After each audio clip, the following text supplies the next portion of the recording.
Welcome to Gambling with an Edge.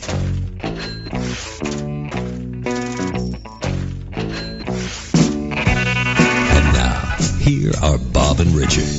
Good afternoon. Welcome to Gambling with an Edge. I'm Bob Danster. And I'm Richard Munchkin. Our guest today is a return visit by sports bettor named Spanky. Spanky, welcome back to Gambling with an Edge. Thanks for having me, guys. Since we're posting this show a few days after the Super Bowl, it would be normal to assume that we're going to talk about the Super Bowl. But that's not going to happen. Because Richard is off somewhere playing the secret game, we're taping this show the week before the Super Bowl, so basically we have no idea of what actually is going to happen there. For those inquiring minds who want a clue about where Richard is going to be playing his secret game, I can divulge my insider knowledge to tell you that this time it will not be Iowa, Ireland, or Uruguay. With such a good clue, I'm sure you'll be able to figure it out in no time at all. So, Spanky, in the NFL championship game between the Saints and the Rams, an egregious fourth quarter non-call basically robbed the Saints and put the Rams into the Super Bowl. It didn't affect the line unless you were betting either team straight up. The sports world yelled and screamed at the unfairness of all this, especially if you were a Saints fan or Saints bettor. Did this cause any ripple in your world at all? No, it really didn't have any effect on us, Bob. We're really, once the NFL playoffs start and we kind of, focus all of our attentions on the college basketball and NBA markets. So it didn't have any effect on me whatsoever. If you had been betting that game, or say the same thing had happened in a mid-season game where you had some kind of bet on, and it went against you, how bad does you kick the dog, throw the cat out the window? What do you do when you have these bad beats, which happen in every game? Yeah, I kind of, we don't really, at least myself, I don't know about my other guys in my office, but I don't really watch games. It might be surprising, but I probably haven't watched the full game of any sport in maybe a decade. Once the game kicks, unless we're doing something live, we're not really looking at it. My work is done. Everything, all of our positions are good. We're happy where we're at. And the game, the players are going to play the game, and that's it. If I can't control it, I'd probably, rather spend time with my wife, my kids, and do something else. The love of sport, being in this business for so long and having action essentially on every game, kind of like I fell out of love in essence with watching it. I'll still, if I'm out with friends or something, maybe, but I don't really watch games anymore. Yeah, I think any professional bettor of any type, if you're a blackjack player in the beginning, you have some really high true count, you push your max bet out there and you get 11 against a 6 and you make a 20 and the dealer draws an 8-card 21. And in the beginning, that just feels devastating. But after you've played for a while, it's just another hand. And all you really care about is where am I at the end of the year, That's a great point. Yeah, you can't get caught up in the just the one incident and the one game. You're right. All that stuff is just gonna, you just look at the final score and, I heard there's people that are trying to maybe file a lawsuit against the referees and stuff, and it's a crazy world we live in. It's just, I don't know. It's gambling at the end of the day. All right. I'm curious as to how you got the name Spanky. On this show, we've had Dink. We've had Captain Jack, who now calls himself Captain Jack Andrews. Somehow sports bettors have the best nicknames. So how'd you get Spanks? So Spanky was when I was a kid, my mother loved to watch Little Rascals. And I was always kind of getting into a little bit of trouble. It just kind of stuck with me, where she just started calling me Spanky, and then it just stuck with me until I became a grown man. And, usually in the offshore sports books, whenever, you'd have an account number and password. So my password was always Spanky. And eventually guys would just start calling you by your password. So my account number would just say 116 Spanky. and 430 Spanky. So whenever I call up all these places, my password was always Spanky, and then it just became my name with everybody in the offshore world, and then it just stuck. So while we're talking about offshore, how often did you get stiffed by offshore books? Yeah, I've had my fair share with offshore books. It's one of those things in which you do your due diligence and you find out if the money's good, but there's always that credit risk of not getting paid. And I've definitely been laid down on my highest stiff. One guy screwed me out of over 300,000. And then there's the numbers you just don't you don't forget. 52,000 was another one, 25,000. And again, it's in hindsight, looking back over, I've been doing this now for almost 20 years. It's not that bad. I've kind of dodged a few bullets and been bailed out a few times. But my list is long, but I know there's a lot of other pros out there that have a much longer list, and I'm happy where I'm at. You mentioned you bet college basketball.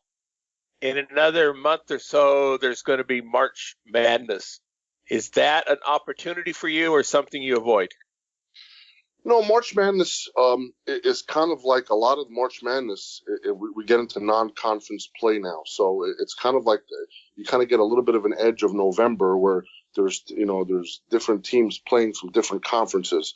So it's a little bit harder for a bookmaker to make a line there, although it's heavy action. So that first round, especially, first two rounds, that first Thursday through Sunday, there's opportunities there. So we definitely do that. But once that Sunday ends and the Sweet 16 is established, then it kind of dies down. Of course, there's other tournaments, not just the NCAA tournament, your NIT tournament, your CBI tournament. So a lot of different non-conference play, and there's definitely opportunity there. So your point is that the major schools are well known and so handicapped fairly, but the minor schools, the books don't know them as well, and so there you might have done more research. Is that kind of what you're saying?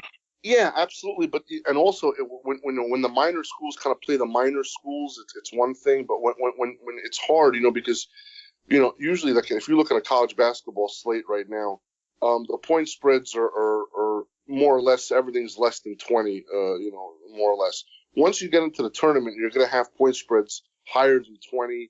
A lot of them are double-digit point spreads. So when you see something like that, that's when it's hard.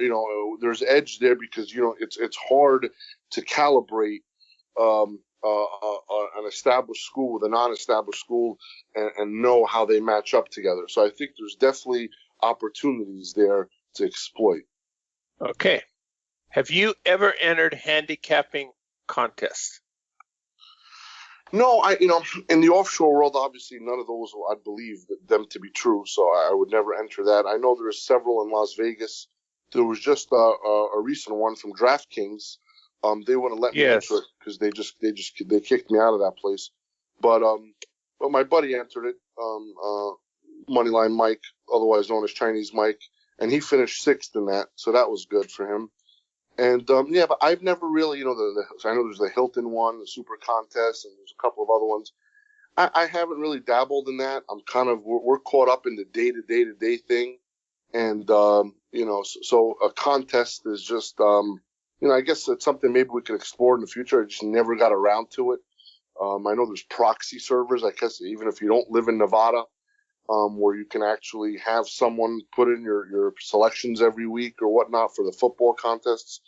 So yeah, it's something.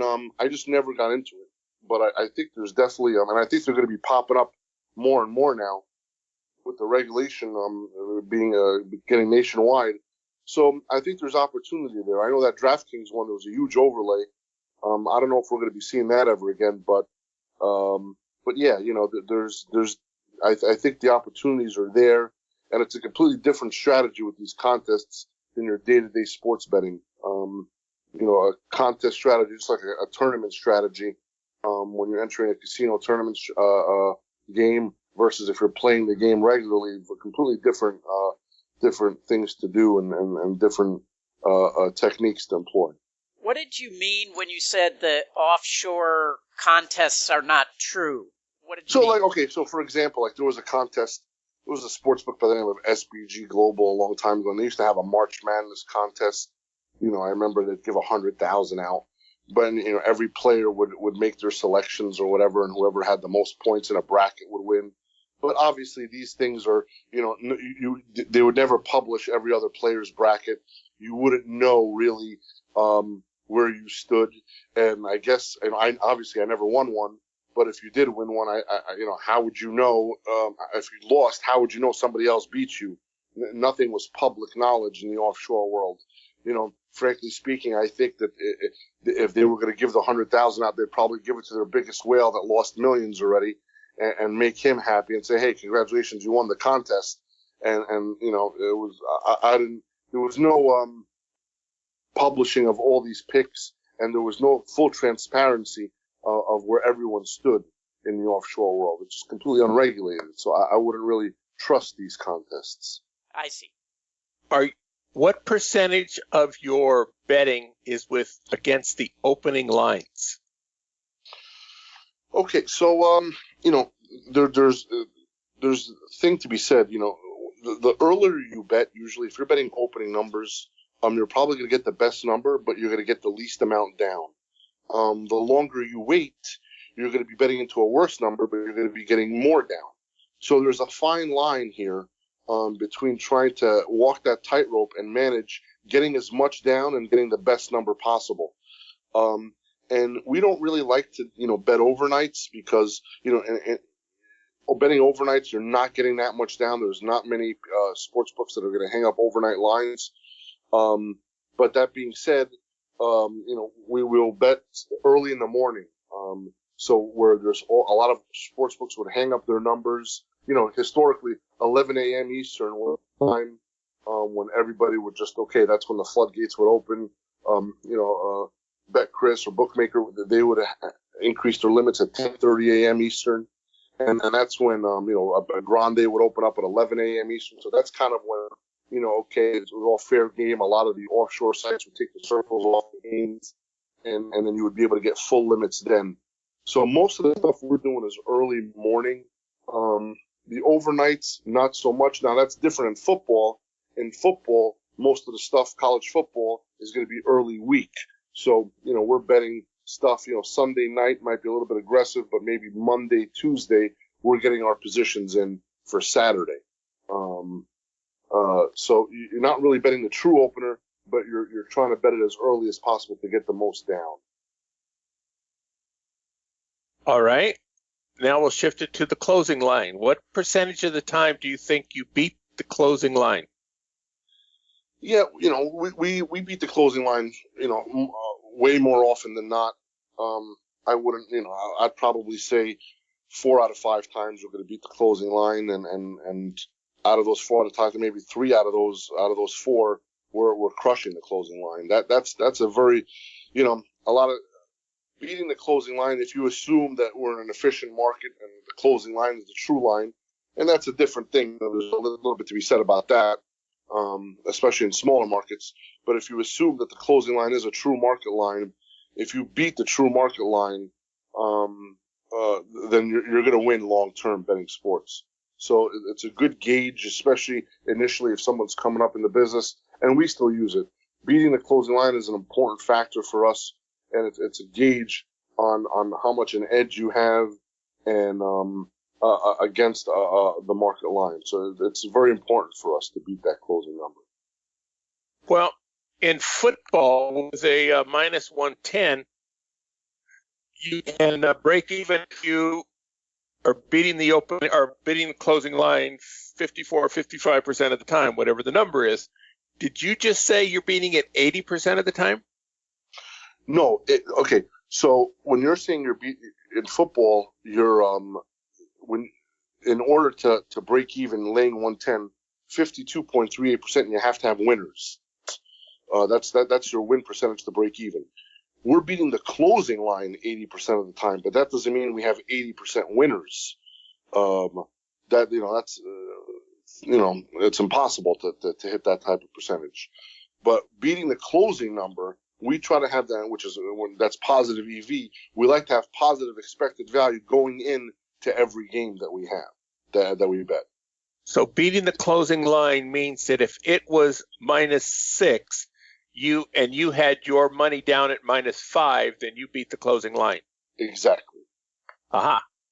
All right. Okay. Do you know anybody who does beat the Pinnacle closing line? Yeah, the Pinnacle number in terms of U.S. sports obviously is not what it was 10 years ago. Pinnacle is more of a European sports book now, and I think a lot of people give a lot of credit to Pinnacle, and they were definitely a pioneer in the business. But Pinnacle is focused now more so on the soccer markets, on these giant European markets. When it comes to the U.S. markets, they kind of accepted that they're second tier to the places like a Bet Chris, for example, who is probably the do-all end-all of U.S. sports when it comes to the best number out there. So beating the Chris or Pinnacle closing number, yeah, we definitely do that. That's the closing number. If you beat another sportsbook's closing number, it's not as important. When I say I'm beating the closing number, I mean I am beating the Chris closing number or the Pinnacle closing number for that matter. It used to be that many other books would just take whatever Pinnacle's number was and use that. Has that shifted now to Chris? Do they use Chris's number instead of Pinnacle's for the U.S. markets? Yeah, that's a great question. It's so funny because we have so many offshore sports books, and until this day, there are so many sports books that are still copying Pinnacle's numbers, and it's unbelievable. Pinnacle's taking $250 on some of the stuff, and they're copying. The days are gone where Pinnacle's taking 5 dimes on a college basketball total. This is not 2004, 2005, 2006. And these guys are back-end systems. They kind of had something where they were copying Pinnacle's number back then, and they're still doing so. And Pinnacle, they'll admit, it's just obvious. If I'm taking $250 on a game, I'm not really confident in that.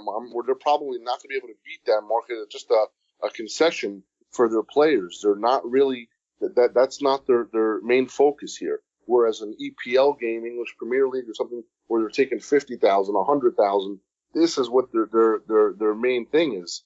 So yeah, there's offshore sports books that are still copying Pinnacle's line, and there's huge edge for us there. But most of them do copy. It's Chris or Pinnacle; those are the two that most people copies. There's still people that copy the Greek sports book. Some people copy Grande. So those were always, the big four, I guess, and for the last decade of where people were copying their numbers from. Betting exchanges, common in England. Do you think the United States will ever get a proper betting exchange that runs similar to a futures market? Yeah, I think that that's something that'll be great for everyone. I think there's some regular, all the gambling now that's happening in the United States is all intrastate, so there's no really interstate gambling. So I think that has to be that wall needs to be torn down. And once there's interstate gambling, and then there's maybe a national exchange, that'll definitely help out, because I think a statewide exchange, like if you have an exchange within each state, I think having the necessary liquidity is going to be hard. There have been exchanges, Matchbook, BetMaker, in the offshore world, BetMaker didn't do well. Matchbook, I guess, holds their own, but it's just to have liquidity for all these sports. You need somebody to seed that exchange, and seeding an exchange is a full-time job, and you kind of want to have some type of an offer price on every single line out there, and without somebody seeding that, it's going to be difficult. People think, you have to have the necessary liquidity to make an exchange work, and you have to have a certain number of seeders, guys that are offering prices, putting prices in, and then when you do that, you're susceptible to getting picked off. It's a 120-hour a week job. There's no rest. It's not something I would like to do. No matter if somebody even paid me to do that, I just wouldn't want to put the time in to seed an exchange. I would rather just have my sniper ready and right when that number was if the number was off, just pick it off. So yeah, if it does pass, I think liquidity will be the major obstacle ahead. Okay.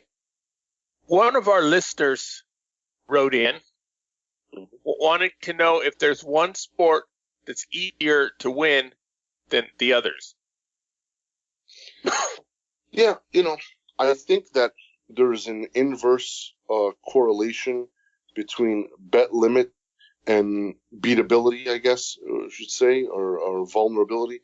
So, the lower the limits usually is the easier. Only to offer $200 on something, that's probably they're more susceptible to losing and to getting numbers. They're not that confident. So the proposition market, the off the wall market, the different baseball that they're having in Central America and in the Caribbean, different Division 3 college basketball game, division, the different extra games that are, there's even sports books offshore that are, believe it or not, that offer lines on high school football games, Wow. major high school football. So these are the type of things that, the limits are going to be low, but these markets are definitely beatable. So I would, if I was coming up in a business and I'm going to say, hey, what am I going to concentrate on? I would definitely not do the NFL. The NFL is an efficient market and the number is pretty strong there.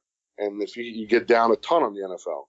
However, if you focus in on maybe one conference or on one, different proposition wager in a certain sport, I think if you just solely focus in on that, I think the amateur, the beginner could find some edge there, and exploit that.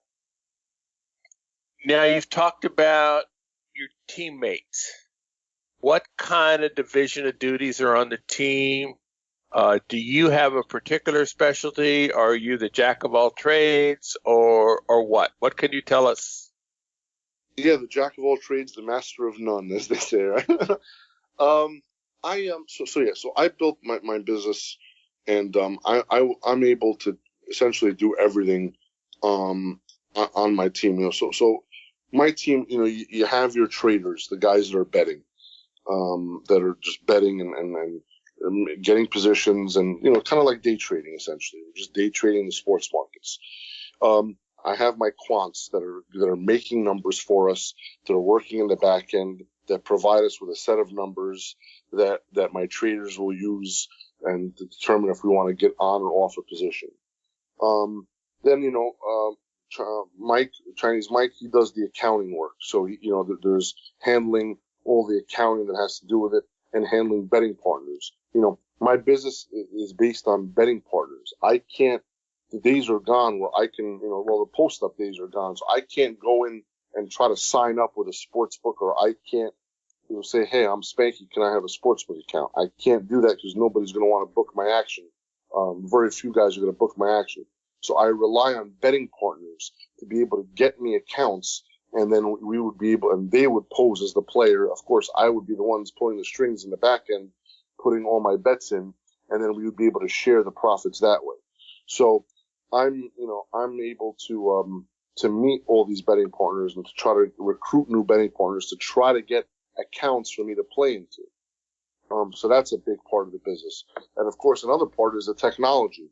So I myself, I have a computer science background. I'm the one who built a lot of my auto better or my software to alert me of different opportunities or to be able to look at different line sets worldwide. So the technology, the programming has to happen. So I have one guy and myself right now that we're doing a lot of that stuff where we're maintaining the source code, maintaining the program. There's always tweaks that have to be made. So it's, and then of course I have my secretaries that are, just handling betting partners, any concerns or questions, or helping out with the accounting and just managing the office. So it's a pretty I don't want we're 8 employees or whatever it is, but we're not it's a small company, but there's a lot of things. A lot of people are doing multiple things. So I mentioned Mike. He does the accounting work, but he's also trading. My programmer, he's a trader, but he's a programmer. My quants, they don't do the trade; they just make the numbers. My days of trading are kind of not there anymore. I'm not really day-to-day trading anymore. I'm more the front end, maintaining and trying to get new betting partners, doing a lot of the back end, maintaining source code, and then just like in any business, you have to go out, you have to have dinners, and you have to meet new people, and so I'm stuck with that responsibility, which of course I'm not nothing to complain about, going out and having dinners all the time, but yeah, it's a pretty big operation. Even though it's a small company, there's a lot of moving parts to do. Do you have you had, guys working for you who, after some period of time, go, oh, I could do this, and try to strike off on their own, and or do you have them sign non-competes, or is that an issue? Yeah, so we have everybody sign non-competes, but then again, you know what I mean, how far is that going to go? I take care of all my guys, and my guys are well taken care of, and they not that I know of, nobody's ever left me and gone to another group. And again, there's not many groups like us, you know what I mean? You can't look in a phone book or look on a website and look for, hey, sports traders wanted, or professional betting office, come and apply. This doesn't exist really.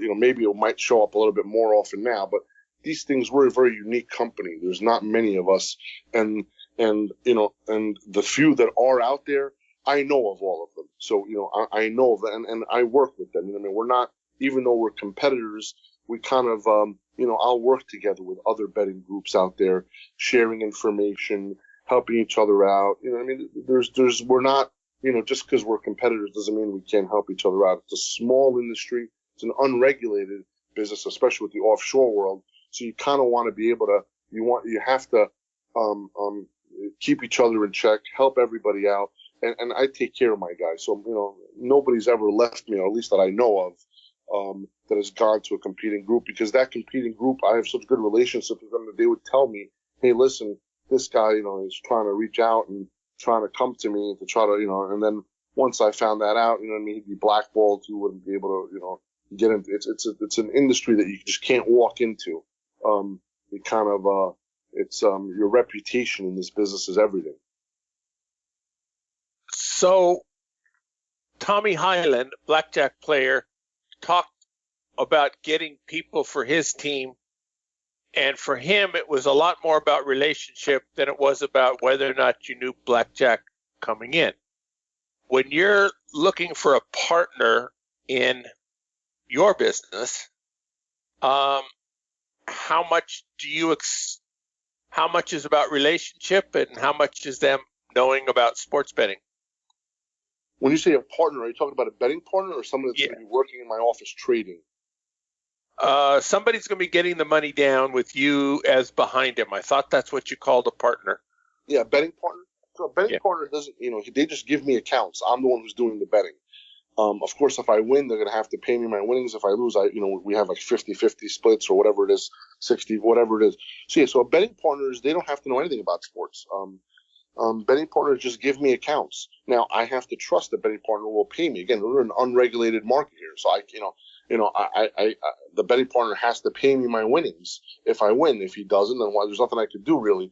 I'm not gonna. So it's one of those things in which it's a trust. So relationships are everything in this business. Just like if you have a blackjack team and a guy wins money, you have to trust that he's going to report what he won to share with the team. Betting partners, you have to trust that they're going to pay you your share of the winnings. And everything is relationship. Everything, and a lot of the things now, most of the betting partners that I do business with usually are coming from some type of a reference or referral, or somebody that I know that knows them. it's such a rare thing now where somebody just comes off the street. Hey, I heard about you. Guys will reach out to me on Twitter. I heard about you. I'd like to be your betting partner. That people do that, but I can't. I'm not gonna do something unless I know my money is guaranteed. I have to make sure that I'm gonna get paid when I win. And that's the most important thing. I could win at any percentage rate. I could be the best sports bettor in the world, but what the hell's the difference if I'm not getting paid when I win? Yes. It's the most important thing. Now, the last time you were on, you shared a story about Billy Walters, where he was manipulating the market, so to speak, at the Mirage, and with your tools, you were able to spot it and beat him at it. And somebody came up and told you that Billy didn't appreciate that, and so you cut it out. Vegas is formerly a mob town. Was this were you fearful for your life? Was this out of respect for somebody, a really good bettor, or part of a relationship? Or when he said, we appreciate it if you wouldn't do it anymore. Yeah. Yeah. I wasn't fearful for my life. No, not at all. I respect Billy and what he's done for the business. So if if it's his play, and I didn't know it was his play, and when you have to just ask me once.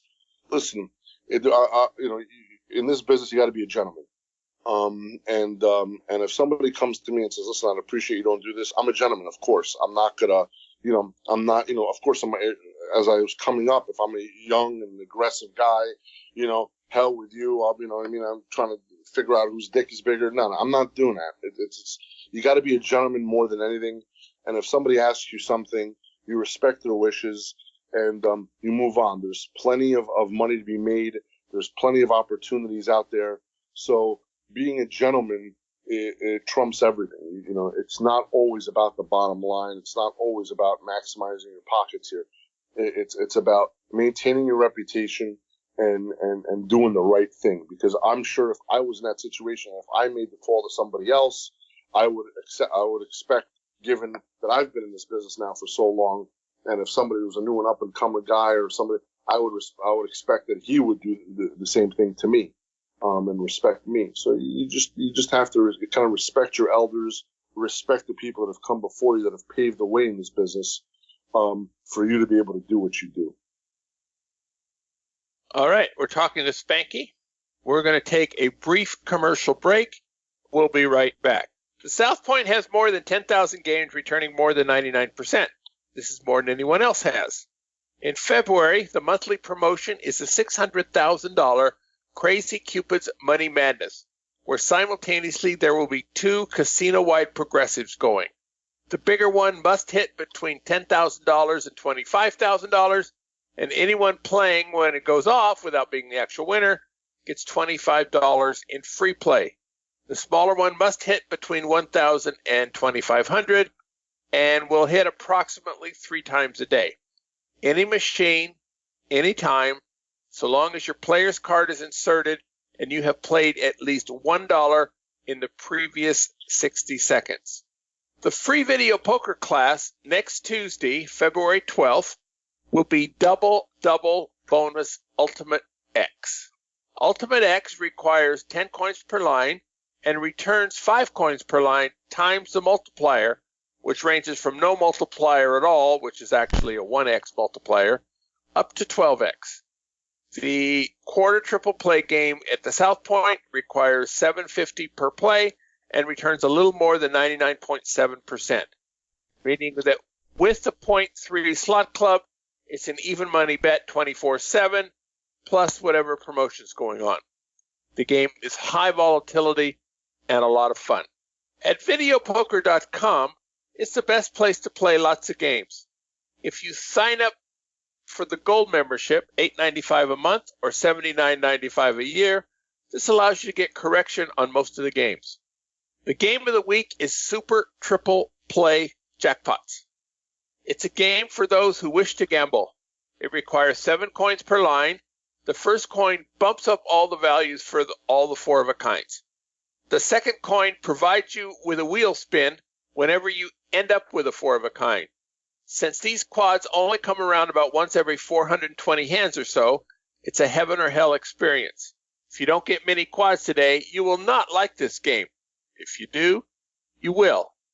It is easy to set up your computer software to play this game once you get an average value for the wheel spins. You just enter that into the quads and you can figure out the exact strategy. We are talking with Spanky. How much of your day are you involved in the day-to-day analysis of the games? Yeah, I'm not really involved that much with the day-to-day trading and analysis.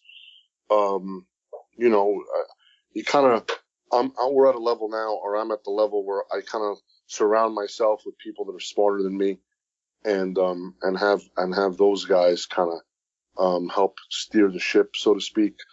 So I'm not really involved in the day-to-day parts of my business. Again, I'm more, like I said before, I'm more the frontline guy where I'm just trying to get new accounts. You know, without places to play into, we can't operate. We need places to play into. So when we're getting kicked out all the time, we're losing accounts left and right. It's just the nature of the business. But we still have to stay ahead of the curve, and we have to keep obtaining accounts and places to get down for us to stay alive. So that's my main goal in 2019 and beyond. This is what I'm mainly focusing on. You know, I wanted to bring up something about when you were talking about having respect for somebody else in the game with the Billy Walters incident. One of the things that's really frustrating for blackjack players is when you discover something that is a really good edge and sort of less experienced players, or, well, yeah, let's call them less experienced players, also discover it, and they go about exploiting it in a really stupid way that's going to make it obvious to the casino that there's something up, and the thing gets burned out right away. And then the question is, what do you do about it? Do you go try to have a talk with the guy and explain to him that his approach is bad and he's going to burn it out, or and I'm wondering, do you have this problem with sports betting, and how do you handle it? Yeah, this is the perfect example, Richard. Where pigs get fat, hogs get slaughtered.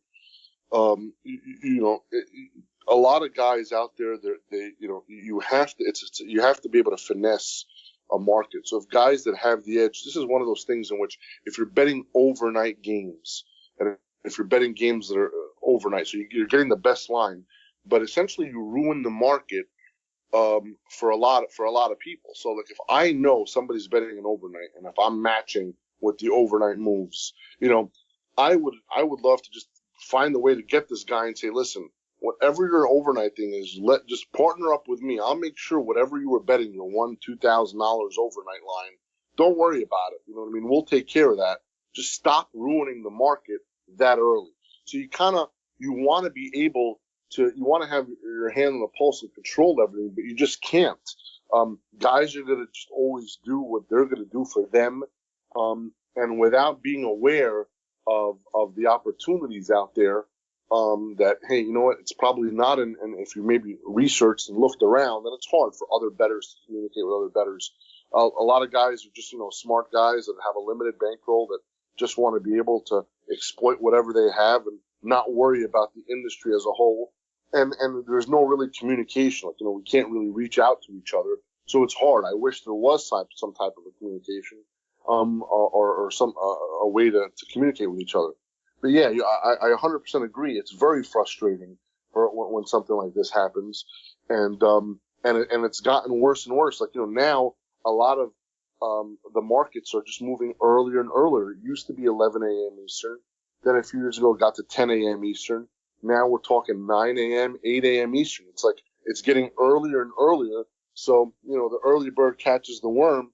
So but it's getting a little bit more difficult to get down that early. So you got to walk that fine line and try to be able to get as much down with also not sacrificing taking such a worse number. Are there any guys on your team, quants, making up bets on games that you really know nothing about? One of our listeners made up the example of Eastern Canadian AAA curling, which may or may not exist. So if your guy says, I think we can make money there and these should be the lines, are you going to go with it? Or it's like you go, I've never heard of curling. Well, I've heard of it, but I really don't know anything about it. So we're going to stay away from it. No, we're sports traders. So whatever inefficiencies we can find in the sports markets, I don't care what sport it is. If there's an edge, we're going to bet it. The only thing is that, a lot of guys focus just on that. And if you're just going to be betting Eastern Canadian AAA curling, your account is probably not going to be lasting too long. So it's okay. And that's another thing. A lot of these guys are prop bettors, and they're very good at what they do. But if you only bet props in an account, at least in the offshore world, your account will not last long. Guys are going to say, what is this? You know what I mean? NFL Sunday comes around, you're not putting in an NFL bet. You only bet props and exotic wagers. There's something to be said about account longevity and to try to, instead of going right for the jugular, to try to slowly extract money just to milk a game. Just like Richard was saying earlier, you want to be able to milk something, not just kill the game.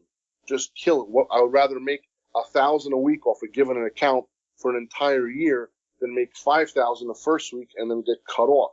It's just it's an art form in essence there. And guys, a lot of the guys that are new and coming up, they just go and attack and just try to kill. And then when they have no accounts left or when their edge is discovered and there's nothing they could, they're, what now? It's important to be able to try to, longevity is everything. And I would rather have longevity than try to make a giant score in one shot. So one of our listeners asked about how much autonomy do you guys have? I don't really even understand what the question is. Do you understand it? And if so, how much? Well, autonomy is given my guys kind of reins. Most of my guys have been working for me for so long. If somebody new came on, I kind of, keep the leash a little bit tighter. But my guys, listen, we have a standard of excellence, and I kind of instill that standard of excellence in my office, where, there's going to be people smarter than us in this business. There's going to be guys that are going to know more. There are going to be guys that are better handicappers. There are going to be guys that might have better software, but that's a long shot. But nobody's going to be working harder than us. And that's something I've always taken my pride in, because that's something I can control. I can't control my intelligence. I could try to learn as much as possible, but just people are just more naturally intelligent than you. There's people that are just better programmers. There's people that are just smarter and more efficient in what they do. But the one thing that I can control, and I've instilled this into my entire team, is to be able to never be outworked. Always, work harder than anybody. It might take you longer to get to, from point A to point B, but if you put in that effort and if you work harder than the other guy, you're going to get there, and we're going to even go above and beyond. So I think my guys know that, you work hard. We don't really, most of my traders, they're working 6 days a week, sometimes 6.5 days a week during the busy season. It's a tough gig. Some guy, I used to never have a day off, from September through March. But then come April when the slow season starts, our slow season's baseball season, I'm on a skeleton staff. My guys enjoy themselves and they get to relax. But they know, once football starts and basketball, we're in it and we're in it pretty deep. And, the 80-hour weeks, and it takes its toll on you. But you know what? I know that, most groups are not putting in that effort. They're not working that hard. And that's, I attribute a lot of my success to hard work. Hard work is is there's no substitution for experience. There's no substitution for hard work. It just if we're going to outwork everybody, we're going to excel. It's interesting that you say that because, I've heard that the sports books make the least amount of money on baseball and that baseball is one of the easier things to beat. But it sounds like you don't really focus anywhere near as much time on that. Yeah, no, listen, we're still betting baseball, but it's all about the board, okay? So a baseball board, we're still betting baseball. I mean, we could beat baseball. The only thing is that baseball, there's at most 15 games on a board, okay? Versus the college season. So college football, on a college football Saturday, there's 60 games. On a college basketball Saturday, there's 105 games or 100 plus games. So the sheer amount of games and the sheer amount of volume requires more traders, more activities, more people doing more things, more moving parts. Whereas baseball, it's a certain set every single day. There's travel days, Mondays and Thursdays usually, or a lighter schedule. And then, your other days, you're going to have your 12 games, 13 games. It's just not that many games. So it's a lot easier to manage for a smaller team than a full schedule. Right. I get it. Last time you were on, you talked about making visits to Costa Rica, getting to know the bookmakers, making relationships with them. One of our listeners writes in, wants to know more about that. What are the offices really like? What were these guys really like? Can you share some of that? Yeah, so the first time I went down to Costa Rica, I think it was back in 2000, 2001, something like that. I didn't know what to expect. I honestly, again, I'm completely naive. I thought this was going to be a little hut, with a straw roof and like a Gilligan's Island place. I had no idea that, this is the technology there and the infrastructure. It's so sophisticated. Satellites, there's satellites on top of all these big buildings, all these different satellites to be able to get the feeds in of all the games. And the offices are so well designed. It's right up there with any New York City Park Avenue office. It's very, very nice. It's beautiful infrastructure, and so that was the first thing. Like, I couldn't believe how this is a legitimate business. I didn't realize an offshore bookmaker. How is this? This is this has got to be working out of a hut or something in the Caribbean. Everyone's on the islands. You're thinking, oh yeah, they're down on the islands, but it's not like that at all. And the people, because most of the things are in Costa Rica. The business, a lot of it's based in Costa Rica, a lot of the offshore sports books.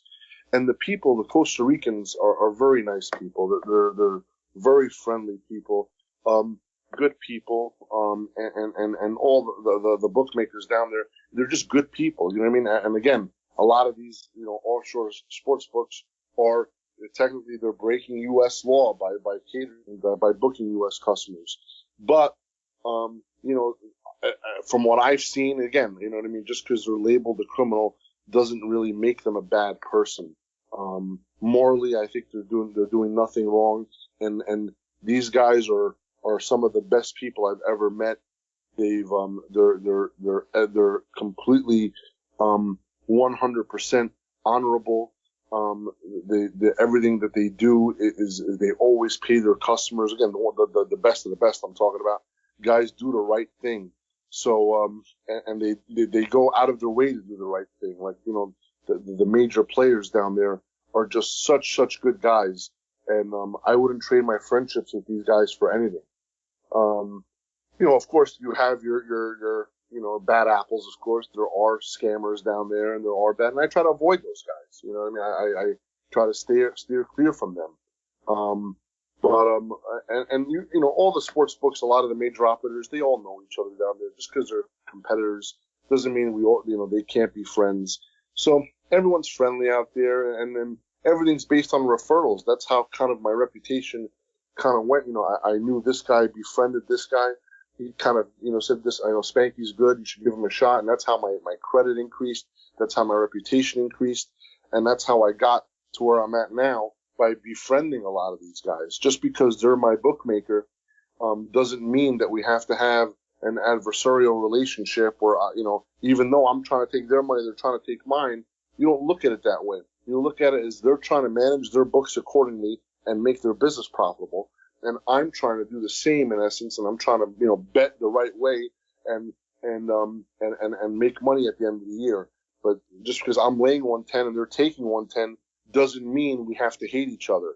We can still have a very happy relationship and have a gentleman relationship where we're even though I'm trying to beat you, you're trying to beat me. That's okay.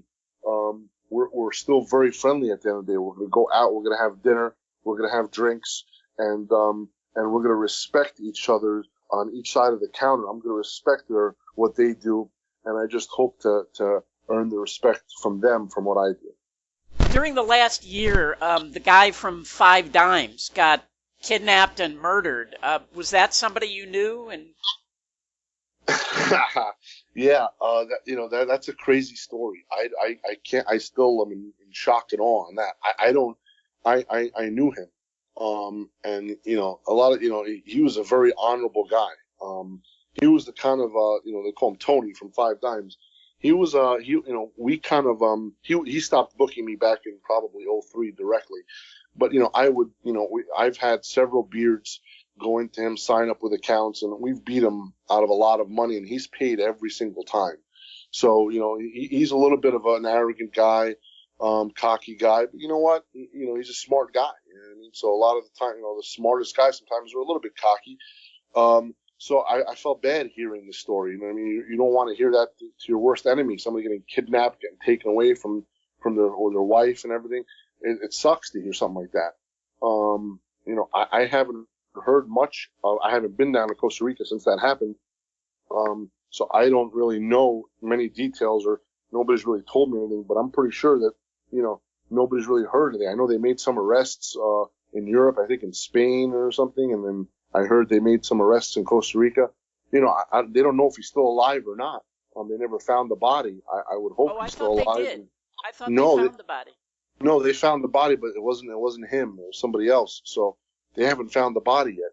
And and there's a lot of conspiracy theories where, they say maybe he staged everything. I can't comment on any of that. I have no idea.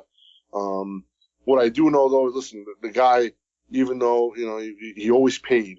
And that's one thing. You kind of like, in the offshore sports books, the most important thing is if they pay you when you win. Whereas regulated United States sports books, you're always going to get paid, right? They're regulated, so they have to pay you.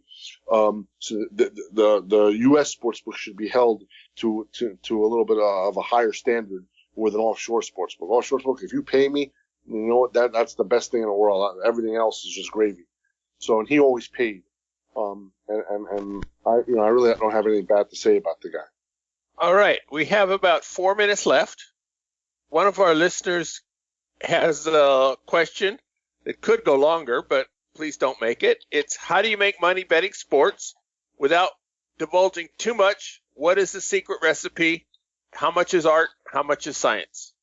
So the two ways, to bet sports, at least professionally, or to bet sports as a living, you have to be able to know what to bet and how to bet. I think what to bet is, picking winners. And then how to bet is how to get down, how to make sure that you get down enough money to make it viable. So those are the challenges. Just to take those two prongs now and kind of like go down the tree, what to bet, you can figure out what to bet essentially by either handicapping yourself and making your own numbers, or by kind of playing the market, just looking at numbers, having a Don Best screen and looking at numbers and trying to analyze how numbers are moving. So, if you look at the equities market, it's like a fundamental analysis where you could look at a balance sheet, look at all the financial statements, perform a fundamental analysis on the stock, and then kind of be able to find out if you want to invest in that. Same thing if you look at the stats of a player or the stats of a team and run some analysis, you can be able to, you could make your own number and find out if there's value given the market line. Or what you can do is you kind of just look at how prices move, kind of like a technical analysis where you're looking at how different lines are moving and to try to go in and out and then try to be able to just play the market. So there's several different ways to go about it. we kind of do a little bit of both. We're looking at lines, we're looking at markets. I know, it's a big information thing, and I have guys making numbers. So I have my own set of numbers, but I'm also looking at how numbers are fluctuating and taking positions on that. The second part of that is how to get down. So, once you get good enough, you're going to get kicked out. So you want to be able to bet, and that's a thing that, we have. I've had an auto better since 2003. There's a couple of up and coming groups out there that are, so have auto bettors where you're able at the click of a button to be able to bet the same line in several hundreds of accounts at the same time. So we've had that for a long time, and that's something that's very important. Technology is such an important thing in this business, because the limits have gone down. So you wanna be able to hit as many places as possible, because the number of line sets now are so consolidated. So you can't, if you try to manually bet, if you bet this one place and lay 5, by the time you get to the 3rd or 4th place and you're trying to lay that same 5, they're going to already be at 6. So you have to be able to hit them all at one time within a matter of seconds, and that's what software would do. So that's an important part of it for what we do. Did that answer the question more or less? I think you've answered questions very, very well. You have a Twitter account of @Spanky. If anybody else wanted to get in touch with you, is Twitter the best way, or is there another way to get in touch with you? No, Twitter's good. I answer all the DMs as much as I can. You know what I mean? It kind of get over flooded with the direct messages on Twitter. But yeah, I'll answer anybody, and then I try to help as many people out as I can. At the same time, you know what I mean? It could be a full-time job to be on Twitter, so I can't, if I don't get to anybody's questions or anybody's concerns, or what, just bear with me. I'll eventually get to it. Recently on @Spanky, you posted videos of the line being cut drastically at Harrah several times in one day. Is that pretty much the way it goes when a sportsbook doesn't want your action anymore? Yeah, I've had videos. I've been kicked out now. I've been kicked out from William Hill. I've been kicked out from Harrah's, which is all the Caesars properties. I've been kicked out from the Golden Nugget in Atlantic City. I've been kicked out from DraftKings in Atlantic City at the resorts. So yeah, a lot of these guys, a lot of the European sports books are coming over and running these companies. And Harrah's is not European, but but more or less, a lot of these European sports books are coming over, and they don't understand how to book sharp action, and they take the easy way out. William Hill is a perfect example. They just kick players out. They kick sharp players out. And, it sucks. You know what I mean? You want to be able to, the Pinnacle or the Chris, where they accept all sharp players. You wish that these new sports books that are coming into the United States are able to run that kind of model, that are able to accept all players and not be and not ostracize just because somebody's sharp or somebody's beating the closing number or somebody's winning. So that's how it is, and Harrah's was an extreme example, where I have videos of the progression where I was promised, the limits. I was a Diamond Star member there, so I was promised double limits, house limits on everything. I was getting, I think, 10 or 20,000 on an NBA side. Of course, 7 hours later, they cut me down from 20,000 on an NBA side to $500 on an NBA side, and then just a few days after that, they 86'd me. So. It's standard practice. This happens all the time in the offshore world and in the U.S. betting markets. I never really did a lot of the U.S. stuff personally because it just came to Jersey, but I'm experiencing it the same thing as well. It's guys are I always make the joke, these guys aren't bookmakers, they're dressmakers. So, I'm hoping for more bookmakers to come into the market and to be able to take on all action. Very good. Thank you, Spanky. It's been a pleasure having you on our show. Thank you, Richard. Go out and enjoy your secret game. Go out and hit lots of royal flushes, everybody. Good day.